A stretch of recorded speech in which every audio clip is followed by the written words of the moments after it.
Hi, I'm James Davis, founder and CEO of Touchdown Strategies, and welcome to a special episode of Game Plan.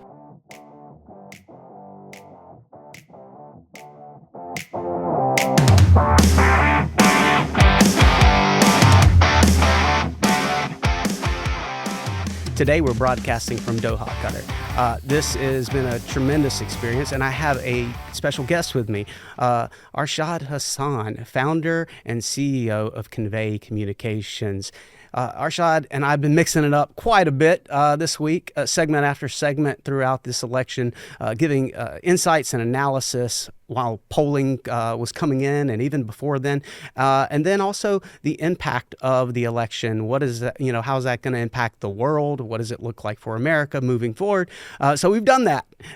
We might talk a little bit about politics in this show, but we're going to dive a little bit more into the art and science of communications, background, experience in that. Also, how do you do an after action after an election or any communications event, actually?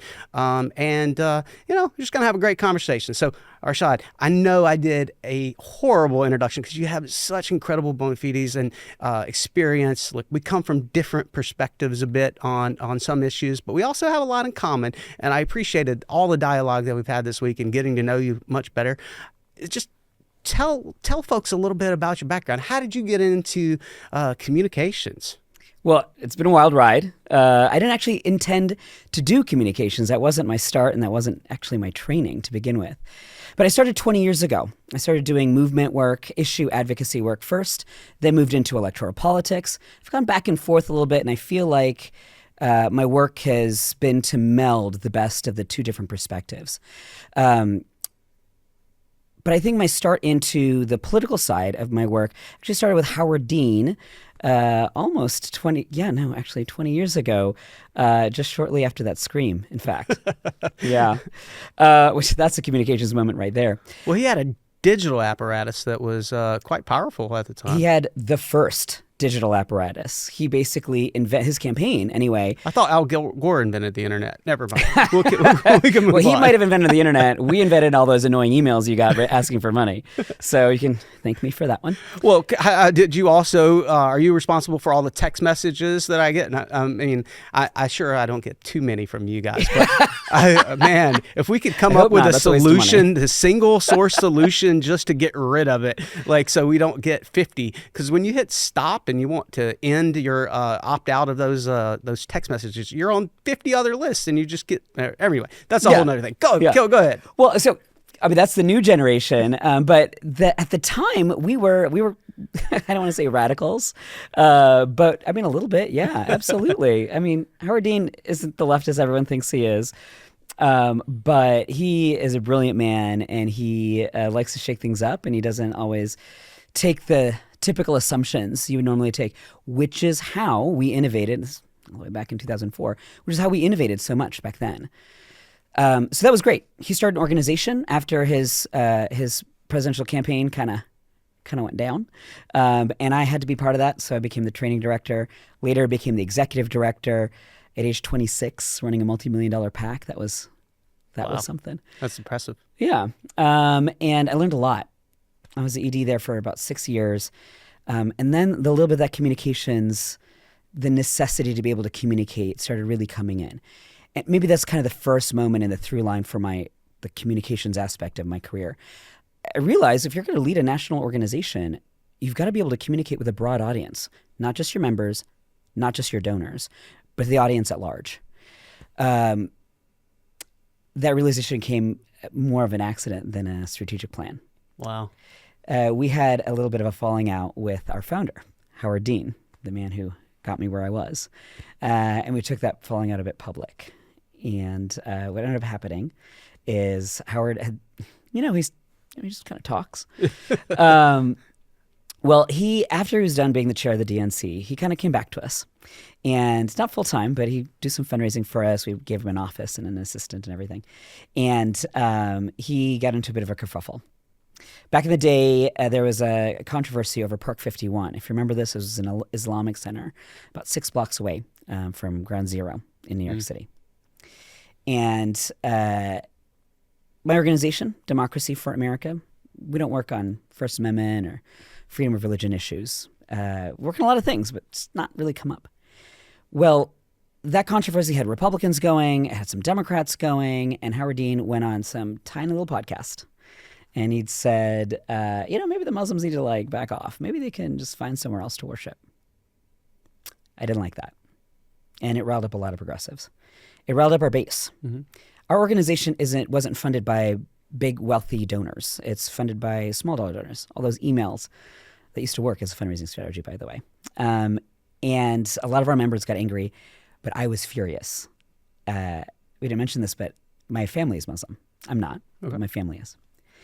And that's not why I was furious. I'm a big First Amendment person, but kind of cuts to the core a little bit.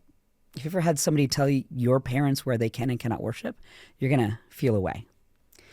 And so we decided to do the right thing. And we not only try to privately move Howard Dean, but publicly, using the communications platform that we'd mastered so well, email. We called him out on the list that he created. I'm the executive director. I'm the boss. That's my job. His brother, though, is the chair, and he was on vacation in Canada and out of cell phone range. So I did not inform my chair that we were going to call out his brother. And it created a brief sort of internet and media firestorm. Political loves a little bit of infighting, and so they put me screaming on the front page. And that's when the TV requests came in. We've been trying to get on So TV. you guys were both screamers. Actually, yes. Believe it or not. I was dueling. I thought I was going to lose my job. I was like, all right, I'm going to take one last principled stand and I'll figure out something to do. My staff all said if I get fired, then they're going with me, which was a big show of support. And that's when I started getting on TV. As an epilogue to that, by the way, Howard is a big man, and he is respectful and intelligent. And rather than lashing out at me, he disagreed with me, but he asked to sit down with me. We got breakfast for 2.5 hours, and he wanted to understand my position, where I came from. Wow, I still respect that man. Would you take away from that experience? Because this is a podcast where we talk more about communications, but I think like life lessons and leadership.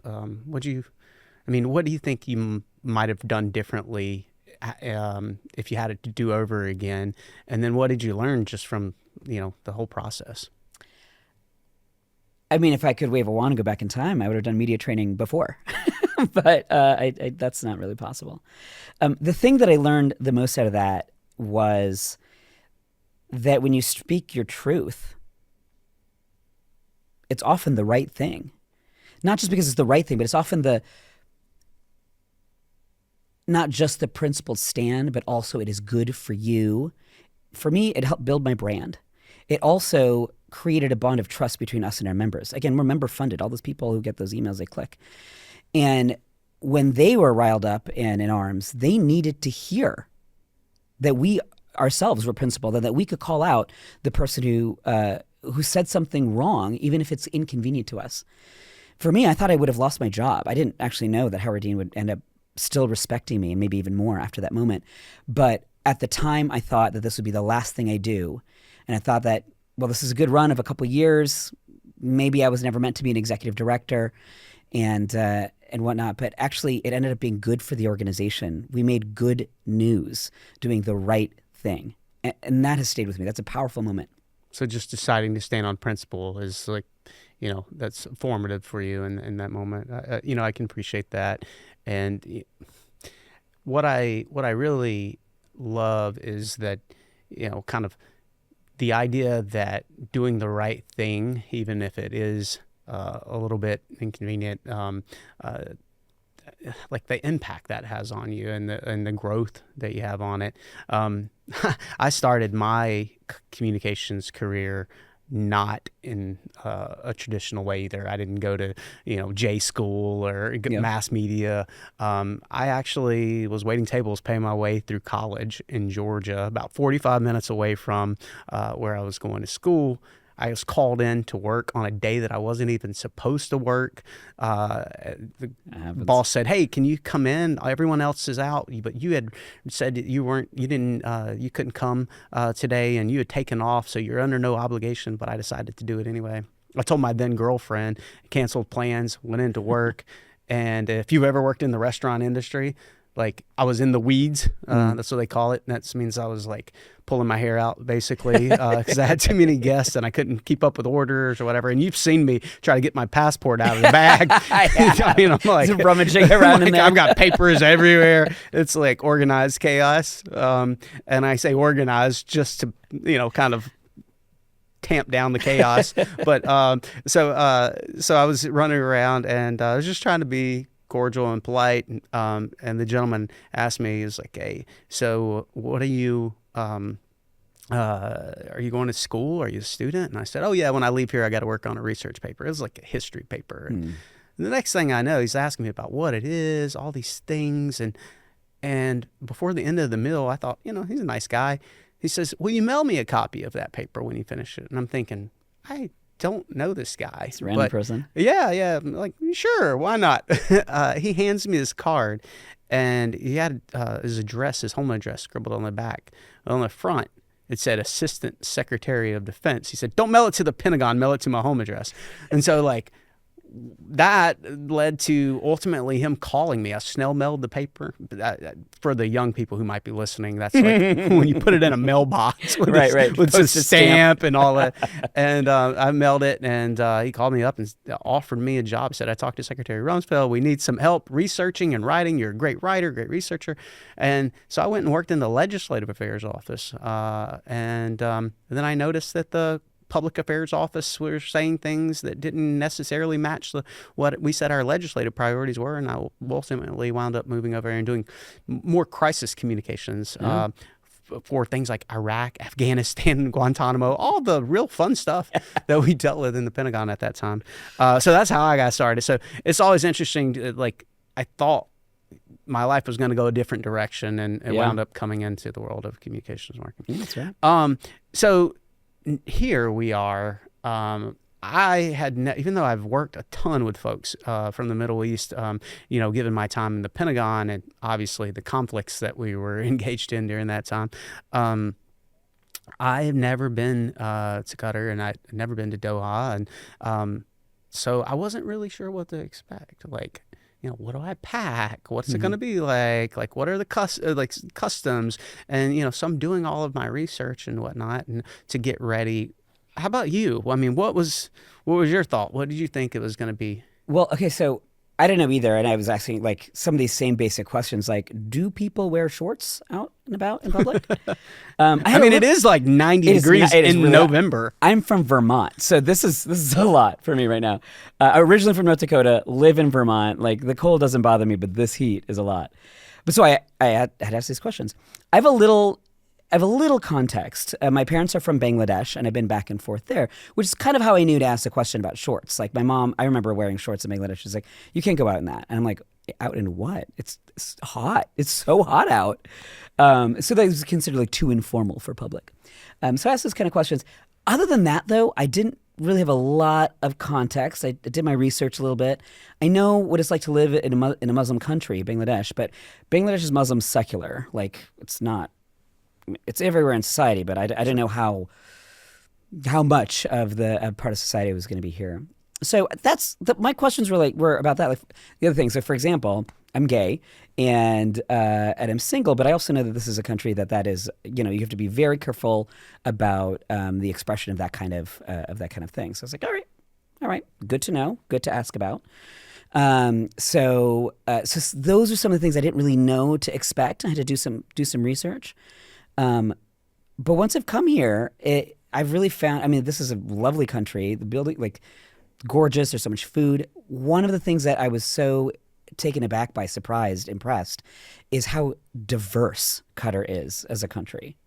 It feels like America in many ways.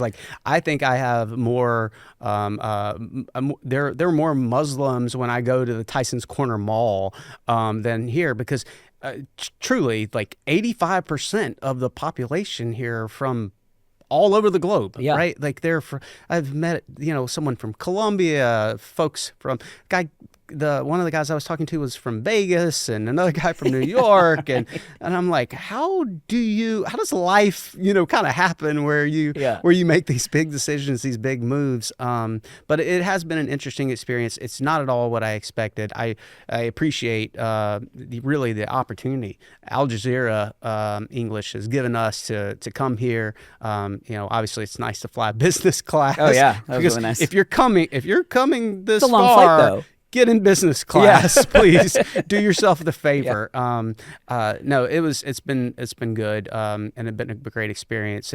So we get here, we're like crazy jet lagged. Oh my God. I left at 10 o'clock at night on Saturday. Right, it's 8 hours difference, 7 hours difference. 8 hours like difference. Yeah, 8. See, I've been helping him with the time all week. I can never. And directions. But so we have 15-hour flight. It's 10 hours. Excuse me. I left at 10 o'clock on Saturday, and I didn't get here till like 11 p.m. on Sunday night. Yeah. Because of the flight. We had a connection, but a quick connection. But then you're so jet lagged. And then what do we do the next morning? 8:15 in a car. Oh my God. I didn't. My flight didn't land until 12:30. I didn't get to the hotel until like about 1:30. So like head on the pillow at 2 a.m. and then 8:15 we got to get in the car. So what made you say yes to the opportunity? Well, a lot of it is my prior experience with Al Jazeera. They're a great network. Obviously I'm biased, right? Like I'm here because of Al Jazeera. But I am here because Al Jazeera is a great network. They're easy to work with in terms of the people who book you and let you know a little bit more notice than some of the other networks I've worked with. And the quality of conversation, the dialogue is better than you would see on I'm not trying to call them out because I also do them too, but MSNBC, ABC, and other shows that I've done, other networks that I've done, because they ask more thoughtful questions. They give you more time to explain your answers. And it's also a little bit on us too. The audience is international. Sure. So you can't use the same jargon that you might be able to use with an invested political American audience. So it makes me think a little bit about like how does a broad and diverse and global audience, how am I going to get my point across in a way that lands for them? So that's another communication exercise right off the bat. I like being on TV. I really enjoy being in Al Jazeera. Well, it's been, for me, one of the producers, Akila Joseph, I had worked with her previously. I think it was when I ran comms for the 2012 Republican Convention. Oh, wow. It might have been somewhere else. But I had worked with her then, and then she reconnected with me and said, hey, I would love it if you can come on. And I said, okay, sure, and I did a few hits or whatnot. And I just thought this would be just an experience, like a great experience. And then I thought as well, maybe I can offer something to the audience of value. Like, not that it's just valuable for me as an individual, but maybe I can offer something of value to the audience that will be listening, to educate them about the American political system, to help them understand, maybe a libertarianish conservative worldview, right? So that they understand that. And, I'm also a Christian. So, their values, I don't talk about that a lot, right? Obviously you don't get a lot of chances to talk about that on TV, but like there are values that are being expressed through the ideas, through the conversations. And I've also been able to learn a lot. So I've, sat there with you, and what I appreciated about a lot of our dialogue is that we disagree on a lot of issues. Yep. Like a lot. But then every now and then we find something and we're like, hey, I actually, kind of agree on that. And I think if we dug a little deeper on some of those things, we might be able to come at some solutions rather than find, this complete loggerhead of entrenched, kind of entrenchment. And so I appreciate that because I enjoy conversation, rich conversation with people that have different perspectives. Because if I only talk to people who have my perspective or only consider my perspective, then I can't learn, grow, and I can't offer a really cogent answer to the world about my views. So, so thank you for the dialogue that we exchanged overall. I really appreciate that. So, if you fast forward a little bit, election day. Tell everyone listening kind of what the schedule was for election day and how grueling it was. So right off the bat, I have to tell you, it was a 13-hour workday, 13 hours in the studio overnight. I say overnight, but I'm still jet lagged. So it's just there's no windows, there's no daylight. So the passage of time is just measured by you're on the desk in front of the camera, you're off the desk. You're on the desk, you're off the desk. You're on the desk, you're off the desk for 13 hours. The day starts with us, having to get ready, and you want to look good in front of the camera, so you got to spend the time, do your hair, maybe shave twice a day, which I hate that. I shaved 3 times in one, basically in what was amounted to one day, because you mentioned the 13 hours. Before the 13 hours started, we were on for 6 hours, and then we had like a 7-hour break or 8-hour break in between. So, and that's what it was. It was just a break in between where we got to go back to our hotels, ideally take a nap while the sun is like blazing hot in the sky. I was not successful at my nap. I figured out how to get a little bit of sleep, but that's because I had kind of starved myself asleep the night before. Yeah, but. We were doing like hit after hit after hit after hit, and some of you're looking at the same data for a while. Yeah. Like you're just like, okay, because at the beginning of the when's day, the data gonna roll in? Nothing is happening, right? You're just like, well, this could happen, that could happen, and then all of a sudden, like it starts flowing in, and you don't have enough information always to be as thoughtful as you might like. One of the biggest challenges is, so I thought to prepare ahead of time, because in 2022 we did this, and I didn't feel like I was super prepared to go like at a granular level on all the races that were up. Not that Al Jazeera wants us to go too granular because, again, global audience. But I feel better when I know. So I made a whole spreadsheet of every interesting race, 40 congressional races, all the Senate races plus 3 upsets I'd be tracking, every state that had abortion on the ballot because I thought that was interesting, all this stuff. And I had a spreadsheet. It was a Google map. I had a couple of my friends back home, like kind of updating it. I almost never got to go back and check that spreadsheet. We were on that desk, and you could go back, but a lot of the time they were like, you're going to stay on the desk because they're going to cut to you and cut back and cut to you and cut back.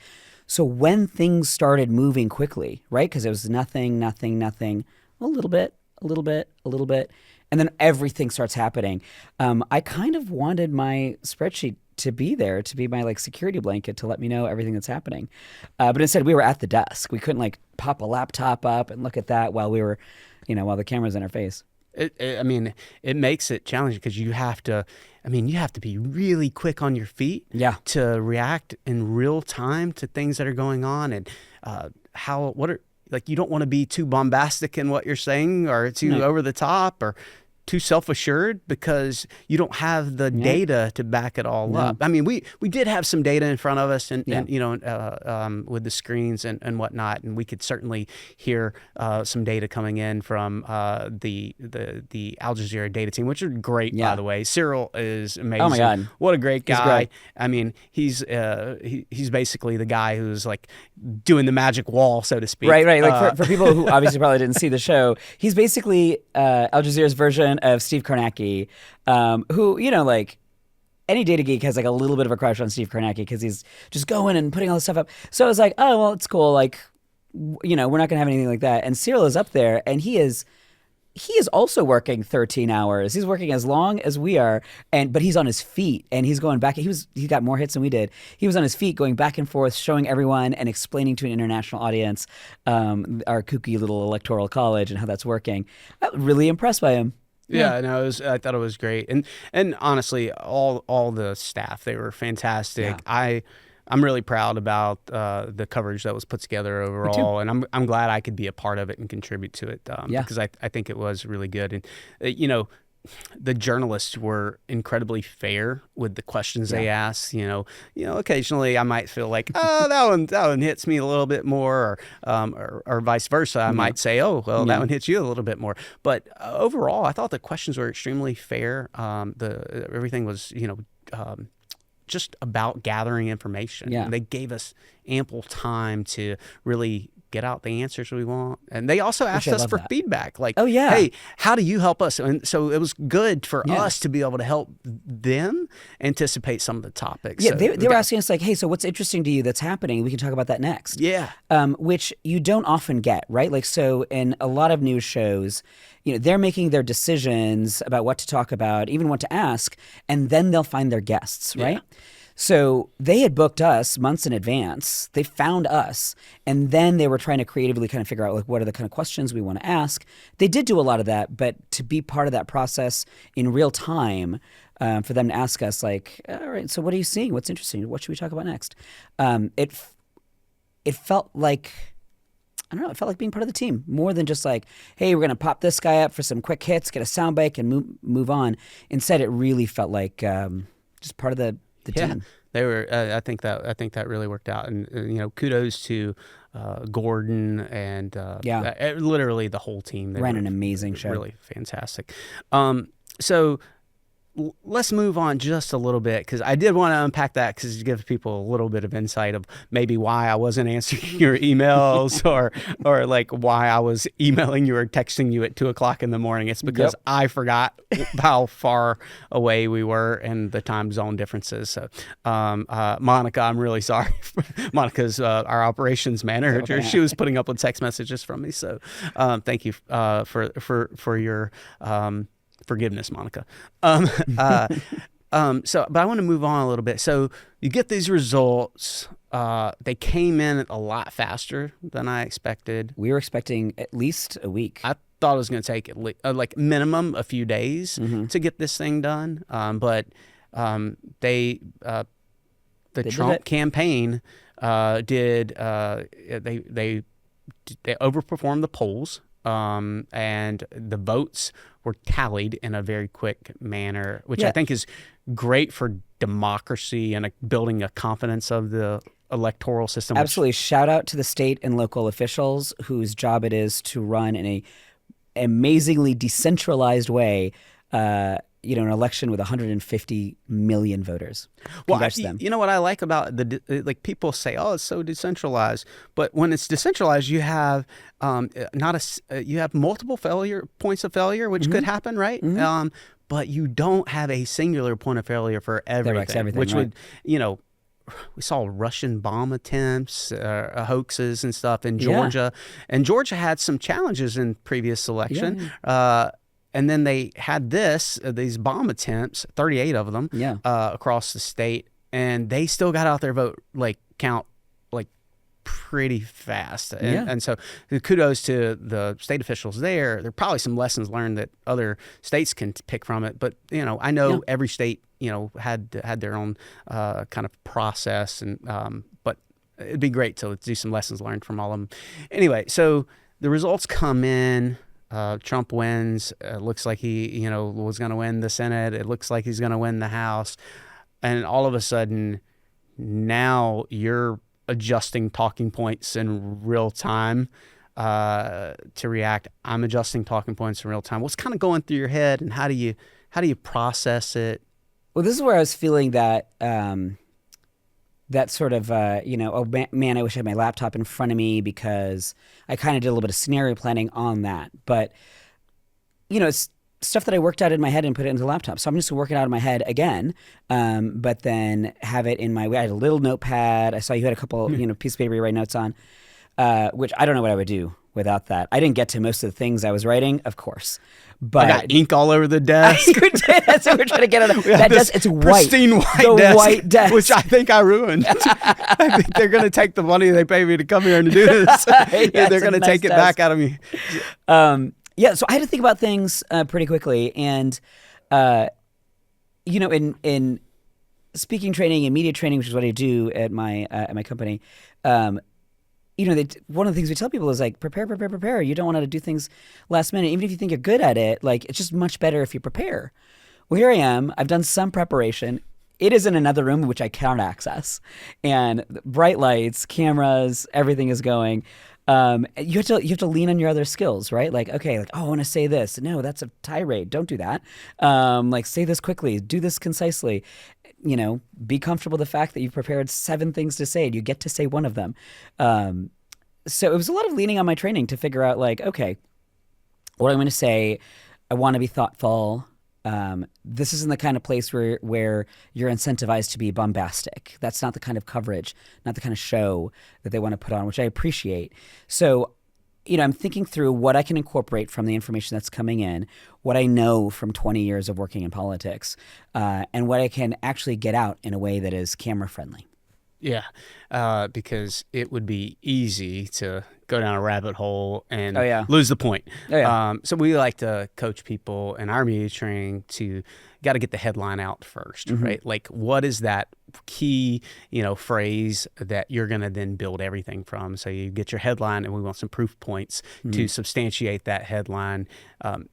Most people aren't going to remember the whole segment or much of the segment, but they might remember one or two things. So I kind of reverse engineer it. I'm saying, okay, if I can only get out one or two things in this segment, what are the one or two things that I want to get out? And then how do I effectively get that out? Not knowing the questions that are always going to be asked. So that's kind of the secret sauce I have, because I don't have an answer for every question, especially when data is flying and maybe they're contradicting data points. Right. We saw that before AP, which Al Jazeera uses the AP to call things, like Fox had called multiple races. Right. And then I saw that BBC and Sky News had called different races. So they had called Fox had called Wisconsin and Pennsylvania, but then BBC had called, I think, Pennsylvania, and Sky News had called Wisconsin. And none of the other American networks had called anything. Right, which is wild because they're also getting data from like some of the same places Al Jazeera is getting data from, and each other. So they have this data coming in. So their decision desk has to, somebody's going to make a call, and different networks are making calls at different times. Well, I'm reluctant to kind of lean in any way, shape, or form too, because we don't want to break that. We don't want to make the call. That's not our job. Right. Yeah, it's not my thing. But I'm seeing data, kind of from the early vote stuff, which gave me confidence. I felt pretty sure that Trump had an advantage. Yeah. I knew that it could be wiped out by a great ground game, which I know the Harris campaign did have a well-funded, big I saw it in person. ground game. It was incredible. And so but we are where we are. Yeah. All right. So now we are where we are, and this is where the hard part happens, right? Because I have had to do after action for losing campaigns. I've lost a lot, believe it or not. One of my best friends. If you're in it this long, you've got a lot of losses. One of my best friends, Mark Feifley, he ran the convention for Bush in 2004, and then I worked the convention in 2008, and then I worked the convention. I ran comms for the convention in 2012, and we have kind of this friend group. We're all like comms leaders for all these conventions, and he always jokes that he's the only one that's ever won one. So I've got a couple losses under my belt. I did the after action, in fact, for 2012. After Romney got trounced, and Barack Obama ran a really great campaign, and the Romney campaign had its challenges. So what's the process? How do you break down? How do you go through this? So I'm going to take this question in a little bit different direction because of the work that I do. A lot of the work that I do is movement related. I work with independent progressive organizations. And when I think about, I've been thinking about this a lot this morning, especially, what happened in 2016 when Trump first won rocked the democratic world, but also rocked the independent progressive organizational world. I mean, existential questions kind of thing. One of the products out of that was a whole bunch of brand new organizations, and in some existing organizations, significant leadership change. And I'm really thankful for that because there was a lot wrong with our movement, or a lot of opportunities, a lot of old ways of thinking, a lot of just sort of calcification. And that kind of change rocked organizations up and down. It was also a chaotic communications environment. I don't mean chaotic communications environment as in like a quick crisis. I mean prolonged, who are we? What do we stand for? How are we reaching people? What are we missing? Huge questions. This isn't just a loss of a campaign, but this is a wholesale reconsideration and, in fact, reorganization of a political ecosystem. Okay.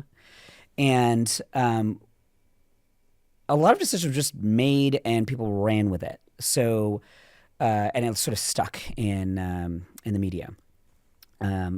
So like the pink pussy hats or whatever, that was not planned. And it just sort of took off like a meme in real life, if you will. One of the big things that came out of that kind of immediately and people ran with, which now I look back on in hindsight, not that it was a single top-down command structure decision, but a lot of our messaging on the left was resistance. Resist, resist, resist. Gosh, it seems like such a long time ago. That's not ideal, actually. Because if your main messaging, it might feel good for us, but if your main messaging point is that you're resisting, you're still putting at the center somebody else, your opposition. Resisting whom? So my hope for 2024, the sort of what we do now, I have no idea what's going to happen with our movement now. Nobody does. My hope is that we have maybe a little bit more coordinated, maybe a little bit more, I'm not going to say centralized, but a little bit more communication amongst ourselves and how we define ourselves to a broader public. Do we define ourselves in relation to Trump? Or can we convey our vision for the future in a way that is appealing such that everyone sees themselves in that vision, that is something that they can join? You can join the resistance. Cool. That's cool. It feels good, right? But that is messaging that's just for us. It's not messaging for the whole country. It's not an alternative vision for the future. So I've taken this question in a totally different direction, maybe at like 100,000 feet up. But my thinking going forward isn't about what Kamala Harris does now. I don't care that much. I do. But I really care deeply about what we as Democratic, and my concern is as a progressive infrastructure, a progressive ecosystem, what we do next. And communications really has to be a big part of how we think about things. Okay, so do you think, like, obviously you bring more issue focused because you're 501c3, C4, C5, C6, all the C's. Yep. And PACs and super PACs. And so I get that infrastructure. I have a little bit of experience in that world myself. A lot of background in it. I spent half of my career in it now. But how, given that it's not so much partisan, but it's issue specific, how do you kind of maybe, you got a president, a Republican president, Republican Senate, Republican House. How do you maybe find opportunities to advance those issues with them? And there'll be some that you won't. Like they're clear, contrasting, differences and worldviews, and that's fine. But how do you maybe go through a process of finding areas where you could collaborate? Are there any areas you could collaborate? There always can be a few areas. Like, for example, you work on criminal justice reform, for example. And we've talked about that a lot in our week here. And that is an area of collaboration, for sure. But let me go a little bit deeper on that, too. So these organizations that I work with, there are multiple points of change in the system for them. It's not just about the president. So one of the organizations I work with has prioritized housing as a major issue. And housing is something that we need help from the top on the federal government side, but really a lot of that work happens at state and even more at the local level. I presume that a lot of these organizations are going to see where their leverage is, and a lot of them are going to shift to a more local level. And I do think that is a good thing. I think the left, and particularly like Democrats, have really focus a lot of their, we'll make change by making change in the White House. And the more and more and more that's happened, I think it's kind of more of a pre-2016 thing. But the more that we put our eggs in that basket, the weaker I think we actually become. We're subject to shifts in the White House. The White House isn't a particularly progressive place, no matter who the Democrat is. I think some of the change is going to come in different venues, different arenas. It's going to happen at the local level.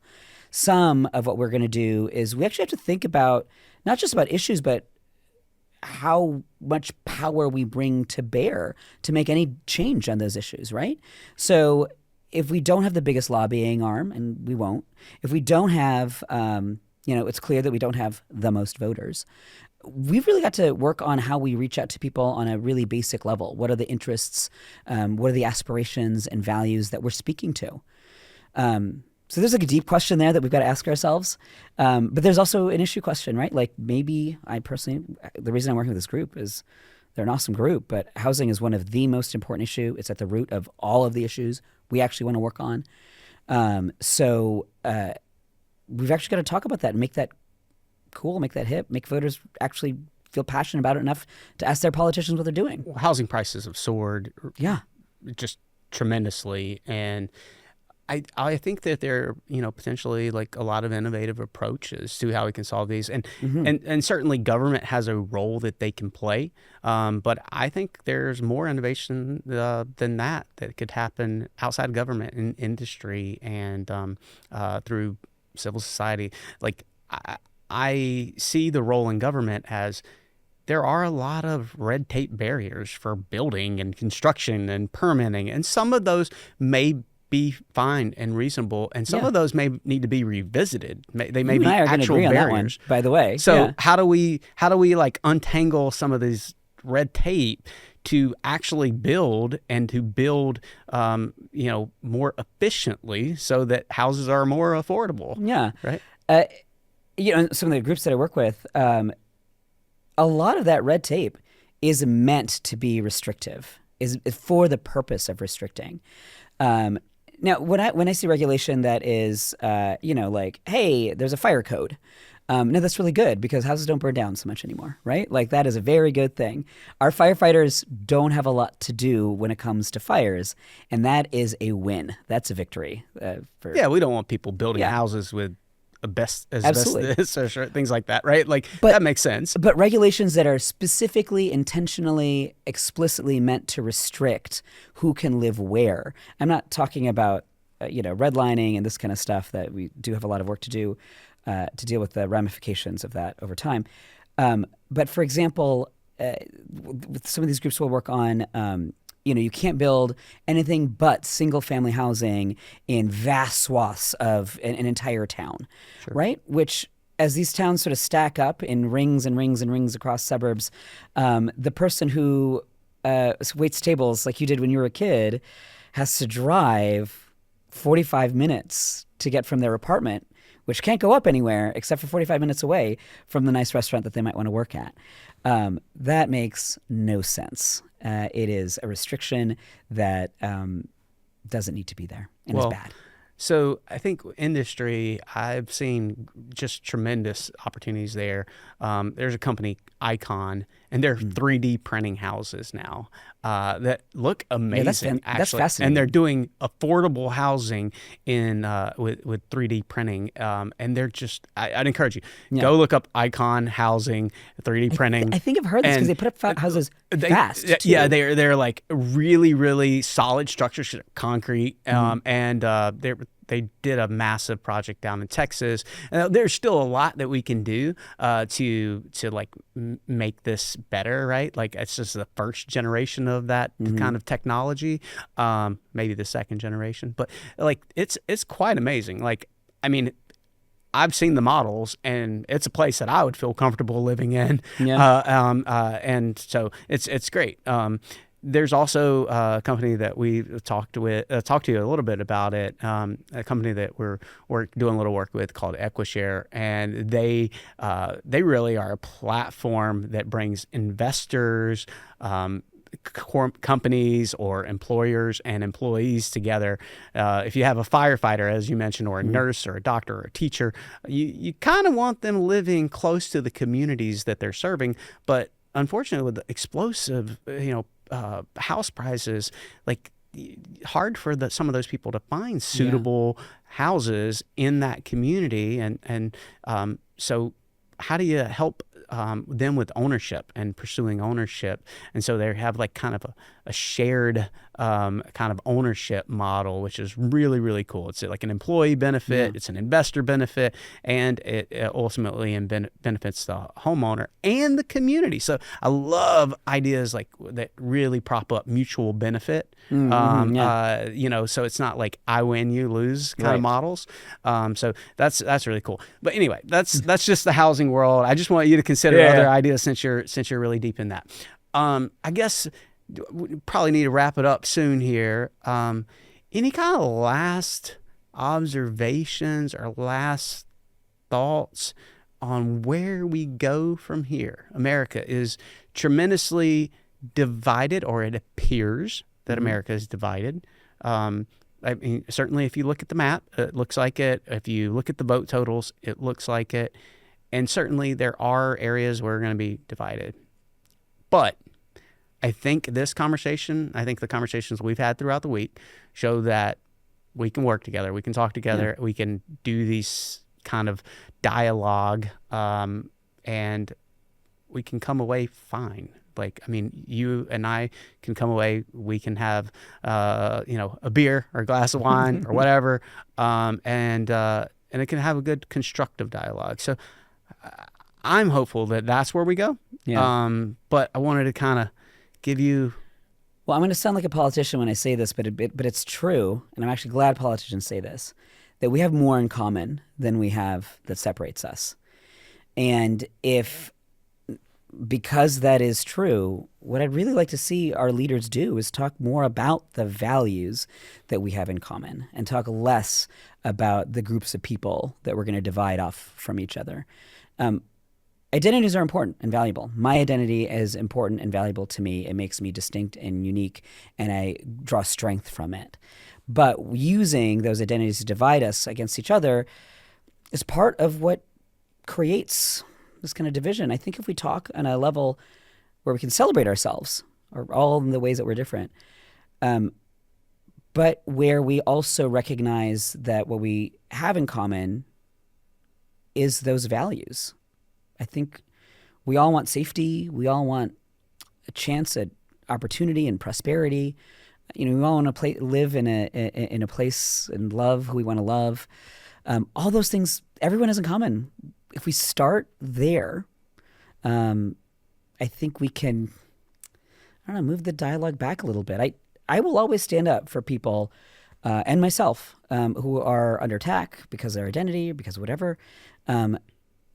But I also do believe that we have so much in common, that we believe in so many similar things, that we're believing that we want for ourselves is also what we want for others. I think if we can focus on that, I think if we can start the conversations there, it'd be a good way to understand each other. And if we understand each other, then it's harder to divide us against each other. No, I agree. And I think sometimes it's just having the conversation first. It's much harder to hate someone if you've had a conversation. That's why social media can be so challenging, right? Because you see something and you want to react to it, but then I have to ask myself, like, is this reaction going to be productive? Am I going to persuade them? Am I modeling who I want to be in the world, or what I want the world to look like? And that's really important to me, to try to figure out how to model that, and I can still get caught up in it. Just like anyone else, right? So I have to constantly be checking myself, and but I think that there are, even legislatively, when we look, there are going to be opportunities. Site neutrality is a great opportunity. Like, there's so many different places where we could have real conversations. And particularly the way that the rules are set up. I mean, yes, Republicans have the presidency, the House, and the Senate. We don't know about the House yet. I'm going to wait. Count every vote. Let's look at the data. I said that yesterday all the time. Count every vote, count every vote. Partially to assuage myself. I think you're self-soothing. No, I'm kidding. Count every vote.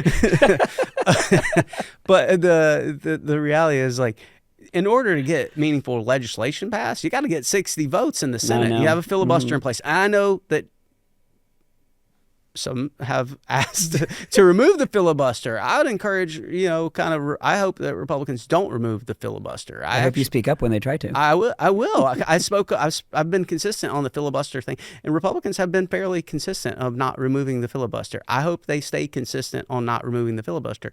And the reason why is because you have to have 60 Senate votes. It's highly unlikely that you're going to get 60 senators of your own party. If you do, then maybe you deserve to be able, because that says the country is largely right on your backs there. But you got to build broad policy-based coalitions in order to get meaningful legislation. If we do it at 51 votes, you're going to have a whipsaw, because if Republicans or Democrats, I get that, you're going to push a policy through, and then Republicans are going to push a policy through, and the country's going to be like this, and it's just going to be I don't know, vertigo, policy vertigo, I guess, is what we might find ourselves in.